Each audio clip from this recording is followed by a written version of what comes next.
I was always taught in medical school and residency that alternative things like nutrition, that's alternative nutrition, acupuncture, energy medicine, hypnotherapy, all this stuff was at best an adjunct or just something that you add in there. And at worst, it was quackery.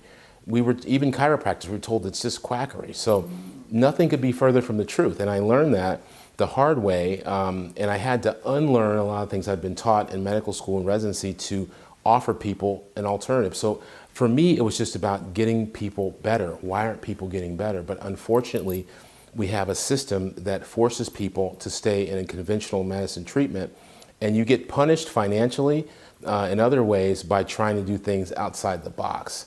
Regular people don't know this. They go to their doctor and they trust and they do what the doctor says, but those days are over. You can no longer go to a conventional doctor and just say, treat me and believe everything they say. You have to take responsibility for your health care. And it's not that the doctors are like super evil or anything like that. They're just basically pawns, in my opinion, just like I was of the system. You're taught a certain way, so you offer the treatment that you were taught, and it's pharmaceuticals. They're in the medical schools or in the residency programs. They sponsor all the medical meetings.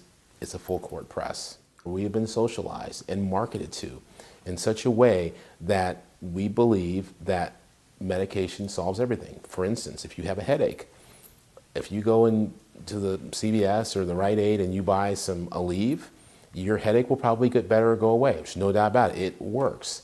But tomorrow, if you have a headache and you take an Aleve, and a week from now you take an Aleve, if it was me, I'd start to wonder, why am I getting headaches every day? But unfortunately, the pill becomes the solution or becomes the fix, and it's not. It's covering up. So if you have a headache once every blue moon and you take something and it goes away, no big deal. But if you're having a headache every day, maybe you're dehydrated, but you're covering that up by taking the medication. And it could be Motrin. I'm not just banging on Aleve. It could be any painkiller or Advil.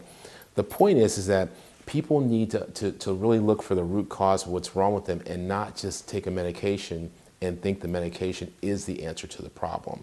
You see time and time again, there's a big correlation between chronic pain syndromes with traumas when people were younger, childhood traumas, whether that's things like rape, whether that's child abuse, spousal abuse, just whatever type of abuse, emotional abuse, it often manifests as a physical problem. So you would think intuitively that it would make sense that if you know some of these origins were from emotional, that you would use emotional things, hypnotherapy, energy medicine, you use things that are out of the box or alternative. But that's not what happens. People get medicated for their anxiety, their depression, their pain. It doesn't solve the problem, it just covers it up. Because as soon as that medication wears off, the problem is back. So what I like about what you do and what a lot of practitioners do that look outside of the norm is you're trying to treat the root cause. Because if you can rewire someone's mind, if you can get them to go through this and work it out, then they won't be anxious anymore. People are anxious and depressed for a reason. So if you get to the root cause and help them, you can get a lot of things done there. And a lot of times it's chemical. A lot of times it's genetic, and we test all of it. We look at their DNA, we look at their chemical imbalances. So it's not just one thing. It's a lot of different things going on with people that have chronic pain. About that. So I look at their genetics, I look at their nutrition, their emotional profile, what's going on in their life. Someone comes to you and they have bad low back pain, and you just focus on, well, did you have any accidents? Well, yeah, I had an accident 10 years ago, someone rear-ended me, and then you focus in, oh, it's the rear-ending. That's why they have low back pain. But maybe they're going through a divorce. Maybe maybe their parents just died. Maybe there's something, and if you start looking at emotional things that happened in their life, and it correlates when that pain started, then often it's an emotional connection that's either caused the pain or exacerbated the pain. So those are things you have to look at. And when you start to do these things and work them all together, the success rate to treat chronic pain gets actually very high. But worldwide, the treatment of chronic pain is a dismal failure.